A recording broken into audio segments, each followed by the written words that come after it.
గన్నవరం ప్రాంత నరకాసురుడు అంతం జరిగింది. ఇది దీపావళి జరుపుకుంటాం మేము.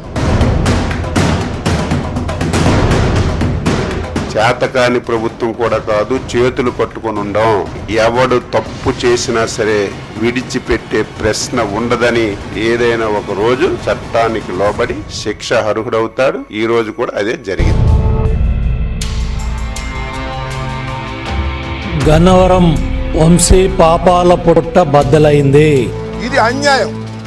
పోలీసు వారు తెలుగుదేశం పార్టీ వారితో కుమ్మక్కై వంశీని అరెస్ట్ చేశారనే విషయాన్ని డీజీపీ గారికి చెప్పే ప్రయత్నం చేస్తున్నాం.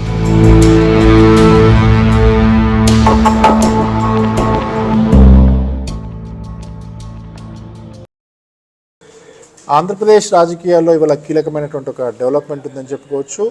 ఆంధ్రప్రదేశ్లో వైఎస్ఆర్ కాంగ్రెస్ పార్టీ తరఫున ఉన్నటువంటి అంటే మాజీ ఎమ్మెల్యే గన్నవరం మాజీ ఎమ్మెల్యే వల్లభనేని వంశీని ఇవాళ విజయవాడ పోలీసులు అరెస్ట్ చేశారు. హైదరాబాద్లో ఆయన నివాసానికి వెళ్ళినటువంటి విజయవాడ పోలీసులు ఆయన అరెస్ట్ చేసి విజయవాడ తీసుకెళ్లారు. మరి కాసేపట్లో కోర్టులో ప్రవేశపెట్టేటువంటి అవకాశం ఉంది.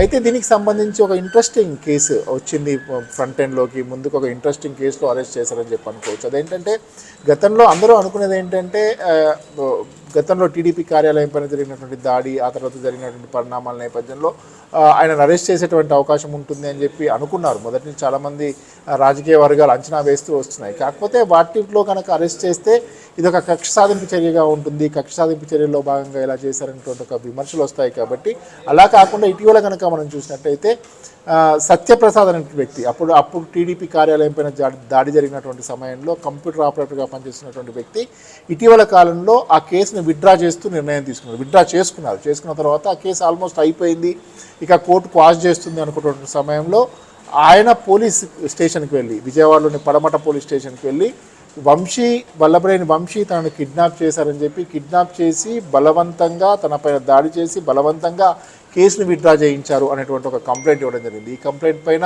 కేసు రిజిస్టర్ చేసినటువంటి విజయవాడ పడమట పోలీసులు ఇవాళ వల్లభనేని వంశీని అరెస్ట్ చేశారు. మనకు ముందు కనపడుతుంది ఏంటి అంటే దీంట్లో ఆల్రెడీ ఏవైతే ఆ కిడ్నాప్కి సంబంధించిన కేసులు ఉంటాయో కిడ్నాప్కి సంబంధించిన కేసులు ఉంటాయి. అలాగే ఆ వ్యక్తి ఎవరైతే సత్యప్రసాద్ అనేటువంటి వ్యక్తి ఎస్సీ సామాజిక వర్గానికి చెందినటువంటి వ్యక్తి కాబట్టి ఎస్సీ ఎస్టీ అట్రాసిటీ కేసు కూడా దీనికి ఎఫెక్ట్ అవుతుంది. ఎస్సీ ఎస్టీ అట్రాసిటీ కేసు పైన కూడా కేసు నమోదు చేసి ఆయనను అరెస్ట్ చేయడం జరిగింది. అయితే ముందుకు మనకి కేసు కనపడుతున్నప్పటికీ కూడా చాలా బ్రాడర్ పర్స్పెక్టివ్లో కనుక మనం చూసినట్టయితే ప్రత్యేకించి వల్లభనేని వంశీ గన్నవరం నుంచి 2019లో విజయం సాధించిన తర్వాత వైఎస్ఆర్ కాంగ్రెస్ పార్టీ అధికారంలోకి వచ్చింది. పార్టీ మారుతున్నటువంటి తరుణంలో చాలా రకరకాలైనటువంటి కామెంట్స్, చాలా డెరిగేటివ్ కామెంట్స్ చేశారు. అటు లోకేష్ను ఉద్దేశించి చాలా తక్కువ చేసి మాట్లాడడం కానీ, లోకేష్ పైన విమర్శలు చేయడం కానీ, అలాగే చంద్రబాబు నాయుడు పైన చేసినటువంటి విమర్శలు కానీ, అంతేకాకుండా చంద్రబాబు కన్నీళ్లకు కారణమైనటువంటి గతంలో ఆయన కన్నీరు పెట్టుకున్నటువంటి సందర్భం కూడా మనం చూసాం. కన్నీళ్లకు కారణమైనటువంటి అసెంబ్లీలో జరిగినటువంటి సంఘటనకు సంబంధించి భువనేశ్వరికి సంబంధించి చేసినటువంటి చాలా తక్కువ చేసినటువంటి వ్యాఖ్యలు ఏవైతే ఉంటాయి ఇవన్నీ కూడా ఈ కేసు వెనక ఉన్నాయి అని చెప్పి ఖచ్చితంగా మనం అర్థం చేసుకోవాల్సి ఉంటుంది. ఎందుకంటే ఒక మంచి నాయకుడు, ప్రస్తుతం ఆంధ్రప్రదేశ్ ముఖ్యమంత్రిగా ఉన్నటువంటి వ్యక్తి, గతంలో పలు పర్యాయాలు ముఖ్యమంత్రిగా పనిచేసినటువంటి సీనియర్ రాజకీయ నాయకుడు కన్నీళ్లు పెట్టుకునే స్థాయి వచ్చింది అంటే భువనేశ్వర్ని ఉద్దేశించి ఎటువంటి వ్యాఖ్యలు చేశారు, ఎంత దిగజారి వ్యాఖ్యలు చేశారు అనేటువంటిది మనకు క్లియర్గా అర్థమవుతుంది. సో వీటన్నిటి నేపథ్యంలో టీడీపీ కార్యాలయం పైన దాడి జరిగినటువంటి కేసు ఒకటి, అలాగే భువనేశ్వరి పైన చేసినటువంటి వ్యాఖ్యలకు సంబంధించి కానీ, అలాగే వాళ్ళు చేసినటువంటి లోకేష్ను ఉద్దేశించి అసెంబ్లీ బయట అక్కడక్కడ మాట్లాడుతూ ఆయన మీడియాతో మాట్లాడుతూ వంశీ చేసినటువంటి వ్యాఖ్యలు ఏవైతే ఉంటాయో ఇది ప్లస్ అట్లాగే ఆయన పైన రకరకాలైనటువంటి ఆరోపణలు ఉన్నాయి. మైనింగ్కి సంబంధించి కానీ, అక్రమంగా మట్టి తవ్వకాలు ఉన్నాయి, గనుల తవ్వకాలకు సంబంధించి కూడా రకరకాలైనటువంటి ఆరోపణలు ఆయన పైన ఉన్నాయి. ఇది వన్స్ ఫర్ ఆల్గా ఉంటుంది ఈ కేసులో. అంటే సెక్షన్లు కూడా kidnap and SC ST atrocity case చాలా స్ట్రాంగ్గా ఉంటుంది కాబట్టి ఈ కేసులో వంశీని అరెస్ట్ చేశారని చెప్పి మనకు స్పష్టంగా అర్థమవుతుంది. సో వీటన్నిటి కారణాల నేపథ్యంలో వీటన్ని కారణాల దృష్ట్యా లోకేష్ అధికారంలోకి రాకముందు అధికారంలోకి వచ్చాక చాలా క్లియర్గా ఒక మాట చెప్తూ వస్తున్నారు. ఎవరెవరైతే ఉన్నారో వాళ్ళందరిపైన మేము రెడ్ బుక్లో మేము పేర్లు నమోదు చేస్తున్నాము. ఆ రెడ్ బుక్ అనుగుణంగానే మేము ఫర్దర్గా చర్యలు తీసుకోబోతున్నామని చెప్పి ఆయన మంత్రి అయిన తర్వాత, చంద్రబాబు నాయుడు ముఖ్యమంత్రి అయిన తర్వాత, ఆయన మంత్రి అయిన తర్వాత కూడా చాలా సందర్భాల్లో ఆయన రెడ్ బుక్ అనేటువంటి చాలా సందర్భాల్లో ప్రస్తావనకు తీసుకొచ్చారు. ఆ రెడ్ బుక్లో ఖచ్చితంగా ఫస్ట్ అండ్ ఫార్మోస్ట్ పేరు వంశీ పేరు ఉంది. వంశీ పేరు ఉండడం కారణంగానే ఇది ఆయన పైన చర్యలు తీసుకుంటున్నారు, ఆయనను అరెస్ట్ చేశారని చెప్పి మనం స్పష్టంగా అర్థం చేసుకోవచ్చు. ఆయనతో పాటు ఇంకా చాలామంది నాయకులు ఉన్నారు, చాలామంది మంత్రులుగా పనిచేసినటువంటి వ్యక్తులు ఉన్నారు, వాళ్ళ నెంబర్ కూడా వస్తుంది అని చెప్పుకోవచ్చు. ఇది ఒక రకంగా చూస్తే వైఎస్ఆర్ కాంగ్రెస్ పార్టీ నాయకులు ఆరోపిస్తున్నట్టు కక్ష సాధింపు రాజకీయాలు అంటే అవును అప్పట్లో తప్పులు చేశారు కాబట్టి ఇప్పుడు మేము దానికి అప్పట్లో వాళ్ళు చేసినటువంటి వ్యాఖ్యలు ఉన్నాయి కాబట్టి ఆ వ్యాఖ్యలకు ప్రతిగా మేము ఇప్పుడు చేస్తున్నాం. సోమిరెడ్డి చంద్రమోహన్ రెడ్డి మాట్లాడినటువంటి మాటలు కనుక మనం చూస్తే దానికి బలం చేకూరుస్తుంది. మీరు అంటే అప్పుడు ఆయన వైఎస్ఆర్ కాంగ్రెస్ పార్టీ అధికారంలో ఉన్నప్పుడు, జగన్మోహన్ రెడ్డి అధికారంలో ఉన్నప్పుడు ఇలాంటి మాటలు ఏం కనపడలేదా అనేటువంటి ఆయన చేసినటువంటి వ్యాఖ్యలు ఏవైతే ఉంటాయో, టీడీపీలో పుట్టి టీడీపీలో నాయకులైనటువంటి వ్యక్తి ఇలా మాట్లాడడం ఏంటి అని చెప్పి ఆయన చేసినటువంటి వ్యాఖ్యలు ఏవైతే ఉంటాయో ఖచ్చితంగా ఈ కేసు వెనకాల ఇవన్నీ కూడా ఖచ్చితంగా కారణాలు ఉన్నాయి. ఆ కారణాల నేపథ్యంలోనే ఇవాళ వంశీని అరెస్ట్ చేశారని చెప్పి మనం స్పష్టంగా అర్థం చేసుకోవచ్చు.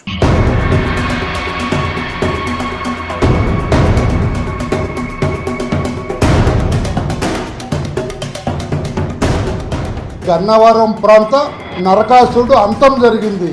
ఇది దీపావళి జరుపుకుంటాం మేము. చేతకాని ప్రభుత్వం కూడా కాదు, చేతులు కట్టుకొని ఉండం. ఎవడు తప్పు చేసినా సరే విడిచిపెట్టే ప్రశ్న ఉండదని ఏదైనా ఒక రోజు చట్టానికి లోబడి శిక్ష అర్హుడవుతాడు. ఈ రోజు కూడా అదే జరిగింది. గన్నవరం వంశీ పాపాల పుట్ట బద్దలైంది. ఇది అన్యాయం. పోలీసు వారు తెలుగుదేశం పార్టీ వారితో కుమ్మక్కై వంశీని అరెస్ట్ చేశారనే విషయాన్ని డీజీపీ గారికి చెప్పే ప్రయత్నం చేస్తున్నాం.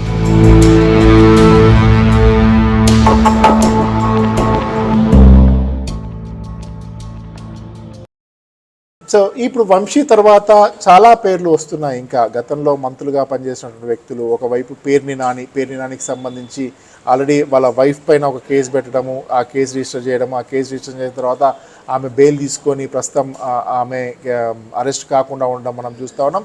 అంతేకాకుండా పేర్ని నాని ఒకవైపు అయితే కొడాలి నానిపైన కూడా ఖచ్చితంగా చర్యలు ఉంటాయి అని చెప్పి టీడీపీ నాయకులు కానీ టీడీపీకి సంబంధించినటువంటి సోషల్ మీడియా అకౌంట్స్లో కూడా మనకు క్లియర్గా కనపడుతున్నారు. నెక్స్ట్ నంబర్ వస్తుంది, నెక్స్ట్ నంబర్ కొడాలి నాని అని చెప్పి. కొడాలి నాని చేసినటువంటి వ్యాఖ్యలు అంటే వ్యక్తిగతంగా అంత పర్సనలైజ్డ్గా లేడీస్ని ఉద్దేశించి, మహిళలను ఉద్దేశించి మాట్లాడకపోయినప్పటికీ కూడా చంద్రబాబును ఉద్దేశించి, లోకేష్ను ఉద్దేశించి చాలా డెడికేటివ్గా మాట్లాడారు. ఏకవచనంతో మాట్లాడము, కొన్ని సందర్భాల్లో అసలు రాయరాని భాషలో మాట్లాడినటువంటి సందర్భాలు కూడా చాలా ఉన్నాయి. కాబట్టి వీటన్నిటి నేపథ్యంలో మున్ముందు మరింత మంది వైఎస్ఆర్ కాంగ్రెస్ పార్టీలో కీలకంగా వ్యవహరించి వైఎస్ఆర్ కాంగ్రెస్ పార్టీలో నోరు పారేసుకున్నటువంటి నాయకులు ఎవరైతే ఉంటారో వాళ్ళపైన ఖచ్చితంగా చర్యలు ఉంటాయి అనేటువంటి ఒక సంకేతాన్ని ఇవాళ టీడీపీ కానీ అటు ఆంధ్రప్రదేశ్ ప్రభుత్వం కానీ సంకేతాలు ఇచ్చిందని చెప్పి మనం అర్థం చేసుకోవాలి.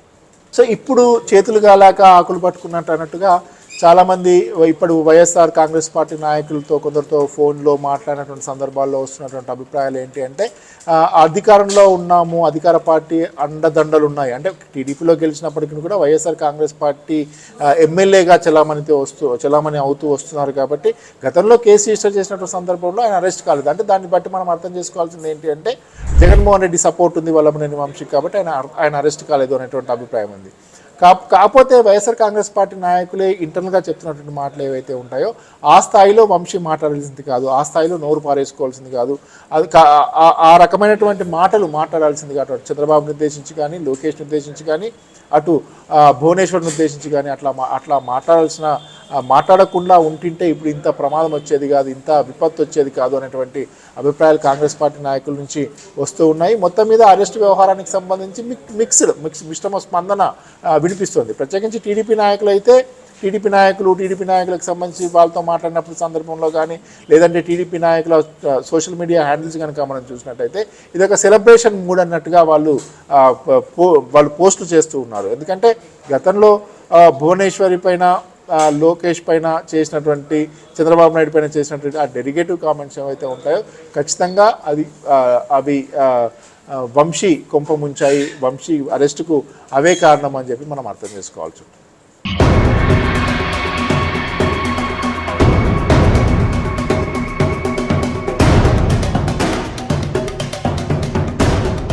గన్నవరం ప్రాంత నరకాసురుడు అంతం జరిగింది. ఇది దీపావళి జరుపుకుంటాం మేము. చేతకాని ప్రభుత్వం కూడా కాదు, చేతులు పట్టుకొని ఉండం. ఎవడు తప్పు చేసినా సరే విడిచిపెట్టే ప్రశ్న ఉండదని ఏదైనా ఒక రోజు చట్టానికి లోబడి శిక్ష అర్హుడవుతాడు. ఈ రోజు కూడా అదే జరిగింది. గన్నవరం వంశీ పాపాల పుట్ట బద్దలైంది. ఇది అన్యాయం. పోలీసు వారు తెలుగుదేశం పార్టీ వారితో కుమ్మక్కై వంశీని అరెస్ట్ చేశారనే విషయాన్ని డీజీపీ గారికి చెప్పే ప్రయత్నం చేస్తున్నాం.